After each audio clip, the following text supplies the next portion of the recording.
ആരും നമ്മൾ ഉപദ്രവിക്കുന്ന രീതിയിൽ ഒരു വീഡിയോ നമ്മൾ ഇതുവരെ ചെയ്തിട്ടില്ല. നമ്മുടെ വീട്ടിലത്തെ വിശേഷങ്ങളല്ലാതെ അപ്പുറത്തെ വീട്ടിലത്തെ കാര്യങ്ങളും കൂടി നമ്മൾ നമ്മുടെ വീഡിയോയിൽ ഉൾപ്പെടുത്തിയിട്ടില്ല കേട്ടോ.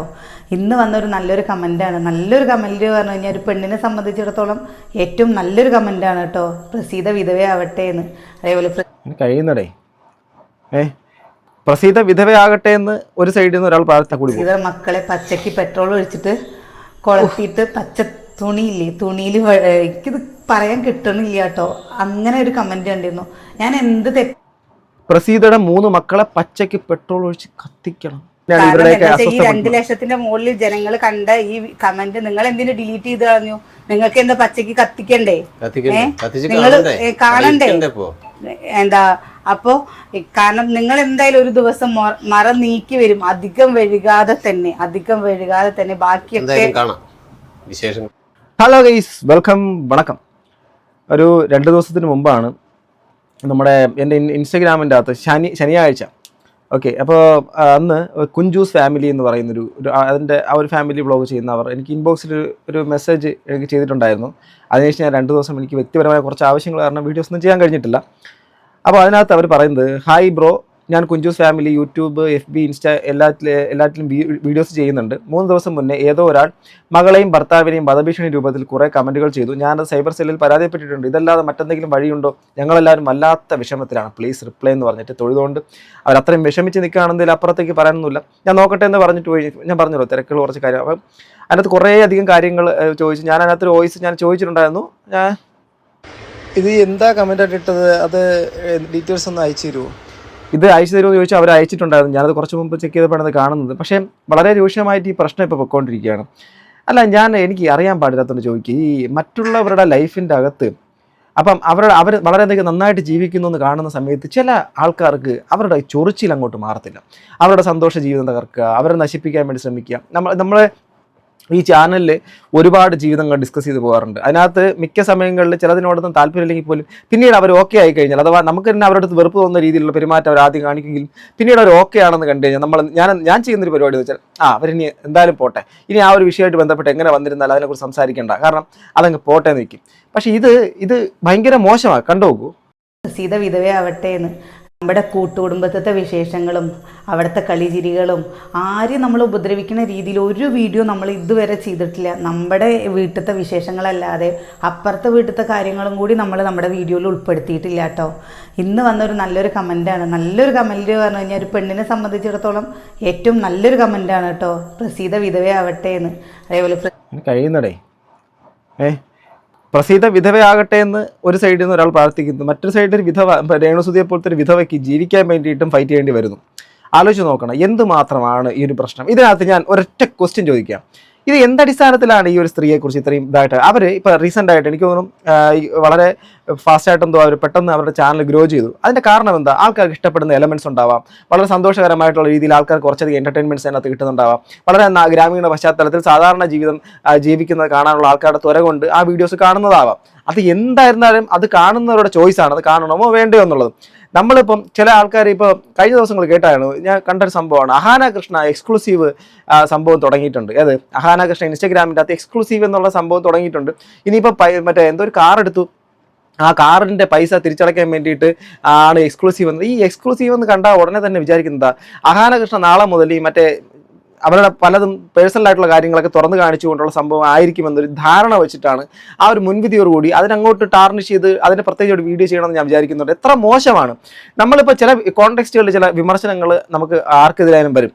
പക്ഷേ എന്ന് പറഞ്ഞുകൊണ്ട് അവരങ്ങോട്ട് കൊല്ലാക്കൊല ചെയ്യുന്നതിനോട് നമുക്ക് ഒരിക്കലും യോജിക്കാൻ വേണ്ടിയിട്ട് പറ്റത്തില്ല. ആഹാര കൃഷ്ണ കഷ്ടപ്പെട്ട പൈസ കൊണ്ട് അവരിത്രയും നാൾ കഷ്ടപ്പെട്ട പൈസ ഏൺ ചെയ്തുകൊണ്ടുള്ളൊരു കാർ എടുത്തു. അതിൻ്റെ പിന്നാലെ അവർ എക്സ്ക്ലൂസീവ് എന്നുള്ള സംഭവം വളരെ അവർക്ക് താല്പര്യമുള്ള ആൾക്കാരോട് പേഴ്സണലായിട്ടുള്ള അവരുടെ സ്റ്റോറീസ്, അവരുടെ ചിലപ്പം സ്ഥലങ്ങളിലേക്ക് പോകുന്നതും അവരുടെ ആ ഒരു പ്രൈം മൊമെൻറ്റ്സ് ഒക്കെ ചിലപ്പം ആൾക്കാരോട് എല്ലാവരോടും ഷെയർ ചെയ്യണം താല്പര്യം ഉണ്ടാവത്തില്ല, ചിലപ്പം ഇങ്ങനെയൊക്കെ താല്പര്യം ഉണ്ടാവാം. അതിന് എന്തൊക്കെയാണ് കേൾക്കുന്നത് അറിയാമോ? എക്സ്ക്ലൂസീവ് എന്ന് വെച്ചാൽ മൊത്തം ഓൺലി തുണി കഴിക്കില്ല എന്നുള്ള പരിപാടിയാണ് ചിലരുടെ വിചാരം. അത് നമുക്ക് വേറെ വീഡിയോ സംസാരിക്കേണ്ട കാര്യം. ഇതുപോലെ ഇവരുടെ ലൈഫിൽ പെട്ടെന്ന് അവർ നല്ല രീതിയിൽ വരുന്ന ഒരുപാട് ആൾക്കാരിലേക്ക് റീച്ച് ആവുന്നു. അത് കഴിഞ്ഞിട്ട് കുരുപൊട്ടിയ ആൾക്കാർ എത്രയും വേഗം വിധവയാകട്ടെ. ഒരു അപകർഷതാ ബോധമാണ്. നമ്മളെ കൊണ്ട് കഴിയാത്ത വേറൊരാൾക്ക് പറ്റുന്ന ഒരു ഫ്രസ്ട്രേഷൻ. അങ്ങനെ മറ്റേ ഞാൻ ഒന്നും പറയുന്നില്ല, പറഞ്ഞ കൂടി മക്കളെ പച്ചയ്ക്ക് പെട്രോൾ ഒഴിച്ചിട്ട് കൊളത്തിയിട്ട് പച്ച തുണിയില്ലേ, തുണിയിൽ എനിക്കിത് പറയാൻ കിട്ടണില്ല കേട്ടോ. അങ്ങനെ ഒരു കമന്റ് കണ്ടിരുന്നു. ഞാൻ എന്ത് പ്രസീതയുടെ 3 മക്കളെ പച്ചയ്ക്ക് പെട്രോൾ ഒഴിച്ച് കത്തിക്കണം. നമ്പർ 1 ആയിട്ടുള്ള കേരളത്തിൻ്റെ അകത്ത് നിന്ന് ഏതോ ഒരു ഒരു ഒരു റിസ്താന്ന പേര് എഴുതുന്നത്, ഫേക്കാണോ ഒറിജിനൽ ആണോ എന്നറിയത്തില്ല. അച്ചു അമ്മുവിനെയും ചുമന്ന കഷണമായി വെള്ളത്തുണിയിൽ പുതച്ച് കിടത്തണം. ഞാൻ നിങ്ങളോട് പറയുന്നതാണ്, നിങ്ങൾ എൻ്റെ വീഡിയോ കാണുമെന്ന് ഞാൻ വിശ്വസിക്കുന്നു. ഇവരെ എങ്ങാനും കിട്ടുവാണെങ്കിൽ പബ്ലിക്കിൻ്റെ മുമ്പിൽ കാണിച്ചു കൊടുക്കണം ഇത് ആൾക്കാർ ആരാണെന്ന്. മനസ്സിലാവുന്നുണ്ടോ? നിങ്ങൾ കേസ് കൊടുത്തെന്ന് അറിഞ്ഞു, നല്ല കാര്യം. ഇങ്ങനെയൊക്കെയുള്ള സാമദ്രോഹികൾ, സാമൂഹിക ദ്രോഹികൾ, സമൂഹത്തിന് ഒരു ഗുണവും ചെയ്യാത്ത, മറ്റുള്ളവൻ്റെ സന്തോഷങ്ങൾ കാണുന്ന സമയത്ത് അതിനകത്ത് സാഡിസ്റ്റ് മെൻറ്റാലിറ്റിയോടി അവർ നശിക്കണേ എന്ന് പറഞ്ഞിട്ട് പ്രാക്ക് കൊണ്ട് മറ്റേ ഓടി നടന്ന് ഇങ്ങനെ എന്താണ് ജലപ്പനം നടത്തുന്ന ഇതുപോലെ ആൾക്കാരുണ്ടല്ലോ. കൊച്ചു പിഞ്ചു കുഞ്ഞുങ്ങളെയോ അല്ലെ കൊച്ചു പിഞ്ചു ആരും ആയിക്കൊണ്ട് പോട്ടെ, അവിടെ കുഞ്ഞുങ്ങളെ ഏതെങ്കിലും മനസാക്ഷിയുള്ള മനുഷ്യന് സഹിക്കാൻ പറ്റും? ഏതെങ്കിലും ഒരു അച്ഛനമ്മമാർക്ക് സഹിക്കാൻ പറ്റും സ്വന്തം കുഞ്ഞുങ്ങളെ കുറിച്ച് ഇങ്ങനെ പറയുമ്പോൾ? അവരെന്ത് മാന്യമായിട്ടാണ് സംസാരിക്കുന്നത്? എങ്ങനെയാണോ കഴിയുന്നത് ഈ അപരാധങ്ങളെ നിനക്കൊക്കെ പറയാൻ? ചെയ്യുന്നത് ഞാൻ നല്ല രീതിയിലാണ്, എനിക്ക് പറ്റണ രീതിയിൽ ഞാൻ വീഡിയോ ചെയ്യണു. നമ്മൾ സാധാരണക്കാരായതും കൊണ്ടാണോ, അല്ലെങ്കിൽ നമ്മളിങ്ങനെ വീഡിയോ ചെയ്യണതിൻ്റെ എന്ത് കുഴപ്പമാണെന്ന് എനിക്കറിയില്ല. അതൊരു പെണ്ണ് തന്നെ പറയുമ്പോഴല്ലേ, ഒരു പെണ്ണിനെ ഒരു അമ്മയാവുക, അതേപോലെ തന്നെ ഒരു ഭാര്യയാവുക, ഒരു കുടുംബം നല്ല രീതിയിൽ അതില് കമന്റ് ഇട്ട ആള് 6 days ago ആണ് ജോയിൻഡ് ആയിട്ടുള്ളത്. അഥവാ മീൻസ് അത് വേറെ ആരുടെ ഫേക്ക് ഐ ഡി എന്നാണ് നമുക്ക് ഉറപ്പിക്കാം. നടക്കുക എന്ന് പറഞ്ഞു വെച്ചാൽ അതിനേക്കാളും വലിയൊരു സന്തോഷം എന്താണ് വേണ്ടത്? പക്ഷെ ഇതൊന്നും അറിയാത്ത ഒരാളാണോ എന്താണെന്ന് എനിക്കൊന്നും അറിയില്ല കേട്ടോ. ഇങ്ങനെ മാത്രം ചിന്തിക്കാൻ മാത്രം എന്ത് തെറ്റാണ് ഞാൻ ചെയ്തതെന്നൊന്നും എനിക്കറിയില്ല. വീഡിയോ ഇഷ്ടമല്ലെങ്കിൽ കാണണ്ട. ഞങ്ങളുടെ കുടുംബമായിട്ട് സന്തോഷമായിട്ട് ഒതുങ്ങി പോവല്ലേ, നിങ്ങൾ ആരും ശല്യം ചെയ്യാൻ വരുന്നില്ലല്ലോ, ഞങ്ങളൊന്ന് ജീവിച്ചു പോയിക്കോട്ടെ, എന്തിനാ വെറുതെ ഉപദ്രവിക്കാൻ വരുന്നത്? അത്രയല്ലേ ഉള്ളൂ. അതായത് നമുക്ക് കാണാൻ താല്പര്യമില്ലാത്ത ജീവിതങ്ങളെ കുറിച്ച് കാണാൻ വേണ്ടി ഇപ്പം നമുക്ക് ഇപ്പൊ ചില ചാനലുകൾ നമ്മൾ കാണുന്ന സമയത്ത് നമുക്ക് അതിനകത്തൊരു അസ്വസ്ഥത തോന്നാം, നമുക്ക് അതിനകത്തുള്ള കാര്യങ്ങളിൽ നമുക്ക് പലതും താല്പര്യമില്ലായ്മ തോന്നാം. താല്പര്യമില്ലാത്തതുകൊണ്ട് എന്താ ചെയ്യാൻ വേണ്ടിയിട്ട് പറ്റുക? ഒന്നുകിൽ അൺസബ്സ്ക്രൈബ് ചെയ്യുക, അല്ലെങ്കിൽ ഡോണ്ട് റെക്കമെൻഡ് ദിസ് ചാനൽ എന്ന് കൊടുക്കുക. അതിനകത്ത് അല്ലെങ്കിൽ കണ്ടാൽ നമ്മൾ കാണാതിരിക്കുക. നമുക്ക് ആ ഒരു വിഷയം താല്പര്യമില്ല, നമുക്ക് താല്പര്യമുള്ള വിഷയങ്ങളിലേക്ക് പോകണം. ഇത് കുത്തിയിരുന്ന് കാണുകയും വേണം, ആൾക്കാർ തെറി പറയുകയും വേണം എന്ന് പറഞ്ഞാൽ ആ ഒരു മെന്റാലിറ്റി അത്ര നല്ലതായിട്ട് എനിക്ക് തോന്നുന്നില്ല. അവർ വളരെ ഹാപ്പി ആയിട്ട് ജീവിക്കുന്ന ആൾക്കാരാണ്. അവർ ആ ഒരു സന്തോഷം തന്നെയാണ് ഇവരുടെയൊക്കെ. 2 ലക്ഷത്തിന്റെ മുകളിൽ ജനങ്ങൾ കണ്ട ഈ കമന്റ് നിങ്ങൾ എന്തിനു ഡിലീറ്റ് ചെയ്ത് കളഞ്ഞു? നിങ്ങൾക്ക് എന്താ പച്ചക്ക് കത്തിക്കണ്ടേ? നിങ്ങൾ കാണണ്ടേ? എന്താ അപ്പോ കാരണം നിങ്ങൾ എന്തായാലും ഒരു ദിവസം മറ നീക്കി വരും, അധികം വൈകാതെ തന്നെ ബാക്കിയൊക്കെ.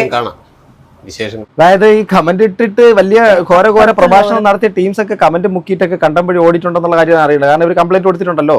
എന്താ പിന്നെയും പറയേണ്ടി വരുന്നതിൽ വിഷമമുണ്ട്. പക്ഷെ നമുക്കിതില്ലേ, ഇത് കൂടെ എങ്ങനെയാണ് ഞങ്ങൾ കടന്നു പോണെന്ന് പറയാനും അതും അനുഭവിച്ചവർക്ക് അറിയൂ എന്ന് പറയുന്ന പോലെ അങ്ങനെ അറിയുള്ളൂ. വാക്കുകൾ കൊണ്ട് ഒരു കുടുംബത്തിന്റെ സമാധാനം നശിപ്പിക്കാൻ പറ്റി. അത് ഈ നമ്മളിപ്പം പറയും, ഇപ്പം വലിയ പുരോഗമനം, വലിയ ഭയങ്കര മറ്റേ എന്താ പറയുക, ആ ഒരു ചിന്ത പ്രോഗ്രസീവ് മെന്റാലിറ്റി എന്നൊക്കെ നമ്മൾ പറഞ്ഞിരുന്നാലും നമ്മളെല്ലാവരും മനുഷ്യരാണ്. ചില സ്ഥലങ്ങളിൽ നമ്മൾ ബലഹീനരായിട്ട് മാറും. നമ്മൾ എത്ര തന്നെ പറഞ്ഞിരുന്നാലും നമ്മൾ ഒറ്റപ്പെടുന്ന സമയങ്ങളിൽ നമ്മൾ മാനസികമായിട്ട് പിരിമുറുക്കത്തിൽ നിൽക്കുന്ന അവസ്ഥയിൽ നമ്മൾ ചിന്തിക്കുന്ന കാര്യങ്ങളെല്ലാം വേറൊരു അവസ്ഥയിലേക്ക് പോകുന്ന ഒരു സാഹചര്യം വരുന്ന സമയത്ത്, ദുഷ്കരമാകുന്ന സമയത്ത് നമ്മൾ അറിയാതെ നമ്മൾ ഒരു തനി മനുഷ്യനായിട്ട് മാറും, പച്ച മനുഷ്യനായിട്ട് മാറും. ഇപ്പോൾ ഈ ശാപങ്ങൾ, ഈ മറ്റേ എന്താണ് ഈ ആഭിചാര പ്രവർത്തനങ്ങൾ, അതുപോലെ തന്നെ ഈ എവിടെയെങ്കിലുമൊക്കെ പോയിട്ട് ചില ആൾക്കാർ നശിക്കാൻ വേണ്ടിയിട്ട് ഓർഡർ ചെയ്യുന്നൊക്കെ പറഞ്ഞ് അറിയുന്നത്, ഇത് കടന്നു പോകാൻ അല്ലെങ്കിൽ ഇതൊന്നും ഒരു വിഷയമല്ലാത്ത, അഥവാ അത്രയും മൈൻഡ് കൊണ്ട് വളരെയധികം ഓക്കെ ആയവരെ സംബന്ധിച്ച് ഇത് ബാധിക്കത്തില്ല. പക്ഷെ എവിടെയൊക്കെ ചെറിയ രീതിയിൽ ഇതിനെക്കുറിച്ച് സംഭവം നടക്കുമോ, ഇങ്ങനെ ചെയ്യുമോ എന്ന്, അല്ലെങ്കിൽ ഒരു സാധാരണ ജീവിതം നയിക്കുന്ന ആൾക്കാരെ സംബന്ധിച്ചിടത്തോളം ഇങ്ങനെയൊക്കെയുള്ള പെട്ടെന്ന് നിങ്ങളുടെ കുഞ്ഞുങ്ങൾക്ക് ഇങ്ങനെ സംഭവിക്കട്ടെ, നിങ്ങൾ വിധവയാവട്ടെ, അഥവാ ഭർത്താവ് മരിക്കട്ടെ എന്നൊക്കെ പറയുന്ന സമയത്ത് ഈ കുടുംബത്തിൻ്റെ അകത്തുള്ള ആൾക്കാർക്ക് എന്തെങ്കിലും വരുമോ എന്നുള്ളൊരു ഒരു സാധാരണ വീട്ടമ്മയ്ക്കാണെങ്കിലും ഒരു സാധാരണ ഒരു മനുഷ്യനാണെങ്കിലും ഉണ്ടായേക്കാം. ഇതെന്താ ഇങ്ങനെ പറയുന്നത്? എൻ്റെ കുഞ്ഞുങ്ങളെക്കുറിച്ചും എൻ്റെ ഭർത്താവിനെ കുറിച്ചൊക്കെ ഇവരൊക്കെ ഇങ്ങനെ പോകണമെന്നൊക്കെ പറഞ്ഞ് അത് ആരെ കൊണ്ട് സഹിക്കാൻ പറ്റും? ഇത് കണ്ടുകൊണ്ടിരിക്കുന്ന നിങ്ങളെ കൊണ്ട് സഹിക്കാൻ വേണ്ടിയിട്ട് നമ്മൾ എത്ര പുരോഗമനം പറഞ്ഞാൽ ഇങ്ങനെ പറയുമ്പോൾ ഓക്കെ ചിരിച്ചു തള്ളാം, അത്രയും മനക്കെട്ടിയുള്ളവർക്ക് ചിരിച്ചു തള്ളാം, ഇത് സംഭവിക്കത്തില്ലെന്ന് നമുക്ക് അറിയുകയും ചെയ്യാം.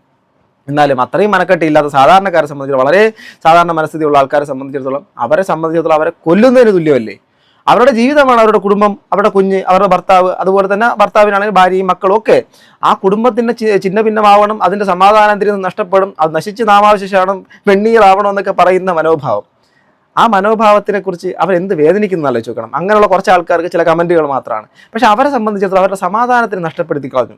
ആ കുടുംബത്തിൻ്റെ എനിക്ക് മെസ്സേജ് അയച്ചിരിക്കുന്ന കമൻറ്റ് ഞാൻ വായിച്ചില്ല, അത് ഇൻബോക്സിൽ. അത് വായിച്ചത് എന്തെങ്കിലും വേറെ വഴിയുണ്ടോ? കാരണം അവർ ആ ഒരു പാനിക്, ആ ഒരു ട്രൊമാറ്റിക് കണ്ടീഷനിലൂടെ കടന്നു പോവുക. എന്തെങ്കിലും വരുമോ? ഇപ്പം ഒരു തിരുമേനിയോ അല്ലെങ്കിൽ മറ്റേ ജ്യോതിഷ പണ്ഡിതരടുത്തൊക്കെ ഇട്ട് മറ്റേ ഇങ്ങനെ രാഹു മറ്റേ കുജനെയും മറ്റവനെയും മറിച്ചൊക്കെ ഇങ്ങനെ വരച്ചിട്ട് ഒരു അപകടം കാണുന്നു, മിക്കവാറും അടുത്ത മാസം ചിങ്ങൻ രാശിയിൽ കുജന്റെ ഇടയിൽ കൂടെ കയറിപ്പോണ സമയത്ത് ആ കുടുംബത്തിന്റെ ധനുരാശി കൂടെ ഒരു സംഭവം നടക്കാൻ സാധ്യതയുണ്ട്. വാഹനങ്ങൾ കൊടുക്കുമ്പോൾ സൂക്ഷിക്കുക, ദൂരയാത്രകൾ കുറയ്ക്കുക, പിന്നെ എന്തെങ്കിലും ആവശ്യത്തിന് ആരെങ്കിലും 10 മണിക്ക് ശേഷം വീട്ടിൽ വന്നാൽ വീട് അടച്ചേക്കുക, പുറത്തേക്ക് ഇറങ്ങാതിരിക്കുക എന്ന് പറഞ്ഞ് വർത്തമാനങ്ങൾ കുറേ പറഞ്ഞ് ആൾക്കാരെ പാനിക്കാക്കി അയാൾ 500 1000 ഒക്കെ വാങ്ങി അവരെ മനസമാധാനം നഷ്ടപ്പെടുത്തി തിരിച്ചയക്കും. പരിഹാരമുണ്ടോ? ഉണ്ട്. ഒരു 19,000 മുടക്കി കഴിഞ്ഞാൽ പരിഹാരം കിട്ടും. ഈ മറ്റേ ദേഹം മൊത്തം ചരട് കെട്ടണം, മറ്റേ അമ്പലങ്ങൾ പോയി കാണണം, അതെല്ലാം പറയുന്ന ആൾക്കാർ ഇതെല്ലാവരുടെയും സുഖജീവിതങ്ങളോ അല്ലെങ്കിൽ മറ്റു സൗഭാഗ്യത്തിന് വേണ്ടി ഇത്രയൊക്കെ ചെയ്തു കൊടുത്താൽ മതി. ഇവരുടെയൊക്കെ ലൈഫിൻ്റെ അകത്ത് അഥവാ ഈ പറയുന്ന ഈ മഹാത്മാക്കളുടെ ലൈഫുകൾ അടക്കം നോക്കിക്കഴിഞ്ഞാൽ ഇവരൊക്കെ വെറും ഉടായ്പകളും ഇതിനെക്കാട്ടിൽ അപ്പുറം ലോക ഫ്രോഡുകളുമാണ്. അവരുടെ അടുത്തൊക്കെയാണ് ഈ ആൾക്കാർ ഇതൊക്കെ ചോദിക്കാനും പറയാനൊക്കെ പോകണം. ഞാൻ പറഞ്ഞത് ഈ പറയുന്ന അല്ലെങ്കിൽ ഈ ശാപവാക്കുകൾ മറ്റതും മറിച്ചതൊക്കെ ബലിക്കുമെന്നുള്ള നമ്മുടെ ചിന്ത മാറണം. അതൊക്കെ കടപുഴകി വീഴേണ്ട സമയം കഴിഞ്ഞു. പലരും എന്നോട് ചോദിക്കാറുണ്ട്, ഈവൻ എൻ്റെ മക്കളെപ്പോലും ഞാൻ ഇത് സംസാരിക്കുന്ന സമയത്ത് ഞാൻ ഇടയ്ക്കും പറഞ്ഞു കൊടുക്കാറുണ്ട്, ഈ ഭയം ആദ്യം നമ്മൾ കൊല്ലേണ്ടത് ഭയത്തിനെ തന്നെയാണ്. ഭയത്തിനെ കൊല്ലാൻ നമുക്ക് ജീവിക്കാൻ പറ്റത്തില്ല, സർവൈവ് ചെയ്യാൻ വേണ്ടിയിട്ട് പറ്റത്തില്ല. അതായത് ഈ രാത്രി കിടന്നുറങ്ങുന്ന സമയത്ത് പണ്ട് കാലത്ത് കുട്ടികൾ ഉറങ്ങാൻ വേണ്ടിയിട്ട് രാത്രി മറ്റത് ഉമ്മാക്കിയവരും മറ്റതൊരു മറിച്ചിനെ പേടിപ്പിക്കും. ഇത് കുട്ടികളുടെ എന്താണ് സബ് കോൺഷ്യസ് മൈൻഡിൻ്റെ അകത്ത് ആ സാധനം കിടക്കുകയും ചെയ്യും. അവർക്ക് പിന്നെ ഒരു ഭയമായിട്ട് വലുതാകുമ്പോഴും അത് കിടക്കും, പല രീതിയിലായിരിക്കും മാത്രം. സംഭവം നമ്മൾ മനുഷ്യന് പ്രേതമുണ്ടെന്ന് പറഞ്ഞാൽ അപ്പോൾ പിന്നെ മൃഗങ്ങൾക്ക് പ്രേതം ഉണ്ടാവാതിരിക്കുമോ? നമ്മൾ കഴിച്ച കോഴിക്ക് പ്രേതം ഉണ്ടാവാതിരിക്കുമോ? നമ്മൾ അടിച്ചു വന്ന കൊതുകിന് പ്രേതം ഉണ്ടാവാതിരിക്കുമോ? ഇവിടെ ഈ ഭൂമിയിൽ ജീവിച്ച് മരണപ്പെട്ട എല്ലാ ജീവജാലങ്ങൾക്ക് പ്രേതം ഉണ്ടാവാതിരിക്കും. ആ പ്രേതങ്ങളെല്ലാം കൂടെ ഒരുമിച്ച് വന്നുള്ള അവസ്ഥ ആലോചിക്കും. എന്താ മനുഷ്യപ്രേതം മാത്രം? എന്താ മനുഷ്യൻ്റെ പേരിൽ മാത്രം ദൈവം? ഇങ്ങനെ കുറേയധികം സംഭവങ്ങളുണ്ട്. അതൊക്കെ നമ്മളെ ചിന്ത നമ്മളെ കുട്ടികളിലേക്കും കൂടെ പകർന്നു കൊടുത്താൽ ഈ ഭയത്തിനെ ഒന്ന് ഒഴിവാക്കാൻ വേണ്ടി ശ്രമിച്ചു കഴിഞ്ഞാൽ കുറേയധികം കാര്യങ്ങൾ മാറും. ഇതിപ്പോൾ പഴയ കാലത്തിൻ്റെ സംഭവങ്ങളൊക്കെയാണ് ഇവരുടെ മനസ്സിൻ്റെ അകത്ത് സാധാരണ ജീവിതം നയിക്കുന്നത് കൊണ്ട് ഇങ്ങനെയൊക്കെ പറയുമ്പോൾ അവർ പാനിക്കാവും. അവരെ പറയുന്നത് ഒരു കുറ്റവുമില്ല, അവർ സാധാരണക്കാരാണ്.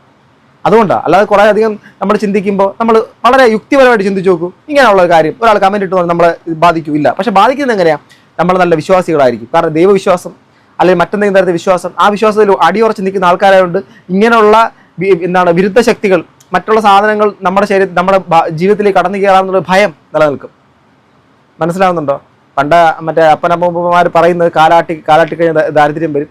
അതുപോലെ തന്നെ നമ്മുടെ സന്ധ്യക്ക് നഖം വെട്ടിക്കഴിഞ്ഞാൽ ദരിദ്രനാവും എന്നൊക്കെ പറഞ്ഞിട്ട് ഇതെല്ലാം ചെയ്യാതിരുന്നിട്ട് നമ്മൾ ഭയങ്കര കോടീശ്വരന്മാരായിട്ടിരിക്കുന്നവരാണ്. മനസ്സിലാവുന്നുണ്ടോ? ഞാൻ അതുകൊണ്ട് പറയുന്നത് ഈ കുഞ്ചൂസ് ഫാമിലിയോട് ഞാൻ പറയുന്നത് ഇങ്ങനെയുള്ളൊക്കെ മനോരോഗികളെ നിയമപരമായി നേരിട്ട് അവരെ സമൂഹത്തിൻ്റെ പൊതുമധ്യത്തിൽ കൊണ്ടു നിർത്തി മാതൃകാപരമായി ശിക്ഷ വാങ്ങിച്ചു കൊടുക്കാൻ നിങ്ങളെ കൊണ്ട് കഴിയുമെങ്കിൽ അത് ചെയ്യണം. സീരിയസ്ലി. അല്ലാതെ ഇങ്ങനെ എവിടെയൊക്കെ കിടക്കുന്ന തേവാങ്കുകൾ നിങ്ങളുടെ കമൻറ്റ് ബോക്സിൽ വന്നിട്ട് തേവാങ്കിനെ വിളിച്ച് അപമാനിക്കുന്നതല്ല, കമൻറ്റ് ബോക്സിൽ കമൻറ്റ് ഇട്ടെന്ന് പറഞ്ഞ് നിങ്ങളുടെ കുടുംബത്തിൽ എന്ത് സംഭവിക്കാനാ? നിങ്ങളുടെ ലൈഫിനെ തകർക്കണമെന്ന് നിങ്ങൾ ചിന്തിക്കാത്തിടത്തോളം കാലം ഔട്ട്സൈഡേഴ്സിനെ ഇൻവൈഡ് ചെയ്തുകൊണ്ട് നശിപ്പിക്കാനൊന്നും കഴിയത്തില്ല. സോ നിങ്ങൾ വിശ്വസിക്കുക, ട്രസ്റ്റ് യുവർ സെൽഫ്, ഹാപ്പിയായി നിങ്ങൾ ജീവിക്കുക. നിങ്ങളെ ഈ മറ്റുള്ളവരെ അസ്വസ്ഥപ്പെടുത്തുന്ന ഒരൊറ്റ കാര്യവും നിങ്ങൾ വിജയിക്കുന്നു. എന്ന് മുതലാണോ നമ്മളെക്കുറിച്ച് മറ്റുള്ളവർ മോശം പറയാൻ തുടങ്ങുന്നത്, വെറുപ്പുണ്ടാക്കാൻ തുടങ്ങുന്നത്, കുറ്റം പറയാൻ തുടങ്ങുന്നത്, അത് ആ ഒരു കാര്യം ഉറപ്പിച്ചോളണം. വളരാൻ തുടങ്ങിക്കഴിഞ്ഞു, വളർച്ചയിലേക്ക് പൊയ്ക്കൊണ്ടിരിക്കുന്നു. വളർച്ച വന്നാൽ പലരും അസ്വസ്ഥപ്പെടും. അത് നിങ്ങൾ ഈ കാണുന്ന വ്യൂവേഴ്സിൽ പല ആൾക്കാർക്കും അത് തന്നെ ആയിരിക്കും അനുഭവം. നിങ്ങളുടെ ജീവിതത്തിൻ്റെ അകത്ത് എന്തെങ്കിലും പച്ച പിടിക്കുന്നത് കണ്ടു കഴിഞ്ഞാൽ നിങ്ങൾക്ക് അതുവരെ ഇല്ലാത്ത പല ആൾക്കാർ പിന്നെ ശത്രുക്കളായിട്ട് മാറും. അത് തന്നെയാണ് ഇവരുടെ ലൈഫ് ഹാപ്പി ആയിട്ട് പോകുന്നു, സന്തോഷകരമായിട്ട് പോകുന്നു. യൂട്യൂബ് ചാനലിൽ വീഡിയോ, ഫേസ്ബുക്കിൻ്റെ അകത്ത് വീഡിയോ, ഇൻസ്റ്റാഗ്രാമിൻ്റെ അകത്ത് വീഡിയോ, ഇതൊക്കെ കണ്ടവർക്ക് സഹിക്കുമോ? ഇന്നലെ ഇവള് ഭർത്താവ് കൊച്ചുങ്ങളും കൂടെ മര്യാദ നടന്നവരല്ലേ, ഇന്ന് യൂട്യൂബ് ചാനലൊക്കെ തുടങ്ങി ഇത്രയും ആൾക്കാരെ കാണുന്നു, ഒരുപാട് പൈസ കിട്ടത്തില്ലേ? ഈ ഫേസ്ബുക്കിൽ കിട്ടുന്നു, അതിനകത്ത് പൈസ, ഇൻസ്റ്റാഗ്രാമിൽ എല്ലായിടത്തും പൈസയല്ലേ? അവരുടെ കുടുംബത്തിൻ്റെ അകത്തുള്ള അരിയുടെ പ്രശ്നത്തെക്കുറിച്ച് ചിന്തിച്ചില്ലെങ്കിലും ഇവരുടെ യൂട്യൂബിൻ്റെ അകത്തുള്ള വ്യൂസിനെ കുറിച്ച്, റീച്ചിനെ കുറിച്ച്, ഇവരുടെ വളർച്ചയെക്കുറിച്ച് അവർ ഭയങ്കരമായിട്ട് ചിന്തിച്ചുകൊണ്ടിരിക്കുന്നത് ചവല ജന്തുക്കളാണ്. ഈ ചവല ജന്തുക്കളെ കുറിച്ച് നിങ്ങൾ ഓർത്ത് നിങ്ങളുടെ സമയം മെനക്കെടുത്തരുത്. അവരെ അസ്വസ്ഥപ്പെടുത്താൻ വേണ്ടി വീണ്ടും വളരുക, ശക്തമായി വീണ്ടും വളരുക, ഇന്നത്തേനെക്കാട്ടിലും ശക്തമായി നാളെ വളരുക. വളർന്ന് കാണിച്ചു കൊടുക്കുന്നതിനപ്പുറം അസ്വസ്ഥത ഉണ്ടാക്കി കൊടുക്കുക. നിങ്ങൾ എന്താ ചെയ്യണ്ടേ? നിങ്ങൾ അസ്വസ്ഥതയായിട്ടുണ്ടെങ്കിൽ നിങ്ങളെ വിജയമല്ലേ? അത് അവരുടെ അസ്വസ്ഥതയാണ് ഈ പ്രകടിപ്പിക്കുന്നത്. നാളെ മുതൽ പറയും നമ്മൾ ചത്ത തൊലയുന്നില്ലല്ലോ, ടിപ്പർ ലോറി വന്നില്ലല്ലോ എന്നൊക്കെ പറഞ്ഞു കഴിഞ്ഞാൽ നിങ്ങൾ കമൻറ്റ് ബോക്സിൻ്റെ അകത്ത് ടിപ്പർ ലോറി മാത്രം പോലല്ലോ സഹോദര, വേളിയിൽ നിന്നൊരു ഫ്ലൈറ്റ് കൂടെ അടിച്ചിറക്കാൻ കൂടെ പറ. ആ മനോഭാവത്തിലേക്ക് എത്തണം. ചിലതൊക്കെ അങ്ങോട്ട് നമ്മൾ രസകരമായിട്ട് കണ്ടു കഴിഞ്ഞാൽ ഇങ്ങനെയുള്ള ആൾക്കാരൊക്കെ ഇങ്ങനെ ചൂളി അങ്ങ് പോകും. ബട്ട് ഈ കുഞ്ഞുങ്ങളെ കുറിച്ച് ഇതൊക്കെ പറഞ്ഞില്ലേ, അവർ കമൻറ്റിനെ വെറും കമൻറ്റായിട്ട് കണ്ടാൽ പോരാ, അത് മാനസിക രോഗമാണ്. അങ്ങനെയുള്ള മാനസിക രോഗികൾ വ്യക്തമായ ട്രീറ്റ്മെൻറ്റ് കൊടുക്കണം. മനസ്സിലാവുന്നുണ്ടോ? പറ്റുവാണെങ്കിൽ നമ്മുടെ ഈ ചൊറിയണം ഇലയൊക്കെ കെട്ടിയിട്ട് മറ്റേ താഴെ ഒന്ന് കെട്ടിയിട്ട് കുറച്ച് നേരം കൈയും കാലം കെട്ടിയൊക്കെ വെച്ചിട്ട് ഇടുന്ന കുറച്ച് നേരമൊക്കെ ചൊറിഞ്ഞൊക്കെ മാറും. അല്ലെങ്കിൽ കുറേ അധികം പഞ്ചസാര നന്നായിട്ട് കലക്കി 2 കിലോ പഞ്ചസാര കുടിപ്പിക്കണം. അങ്ങനെ കുടിപ്പിക്കുമ്പോഴേ ഈ അസുഖങ്ങളൊക്കെ ചിലപ്പോൾ മാറാൻ സാധ്യതയുണ്ട്. സോ എന്തായിരുന്നാലും കേസായിട്ട് തന്നെ പോട്ടെ, അവരെ കൊണ്ടുവരണം. സോ നിങ്ങൾ ഹാപ്പി ആയിട്ട് ജീവിക്കൂ. നിങ്ങളുടെ ഹാപ്പിനെസ് ആണ് അവരുടെ വിഷമായിട്ട് മാറിയിട്ടുള്ളത്. അതുകൊണ്ട് നിങ്ങൾ കൂടുതൽ ഹാപ്പി ആവുക. അപ്പോൾ അവർ വിഷമിച്ച് പ്രാന്തായിക്കോളും. ഓക്കെ, പ്രാന്തായിക്കോളും എന്ന് പറയുന്നത് തെറ്റാണ്, എന്നാലും അതിനുള്ള പണി കിട്ടിക്കോളും. സോ ഗൈസ്, നിങ്ങളുടെ അഭിപ്രായം എന്താണ് ഇക്കാര്യത്തിനെ കുറിച്ച്? നിങ്ങളുടെ ജീവിതത്തിൽ നിങ്ങൾ വളർന്നു കഴിഞ്ഞിട്ട് അസ്വസ്ഥപ്പെട്ട സുഹൃത്തുക്കളോ കുടുംബക്കാരോ ബന്ധുക്കളോ ചുറ്റുപാടുള്ളവരോ ഉണ്ടോ? എനിക്ക് താഴെ കമന്റ് ബോക്സിൽ രേഖപ്പെടുത്തൂ. അടുത്തൊരു വീഡിയോ വീണ്ടും കാണാം. ബൈ.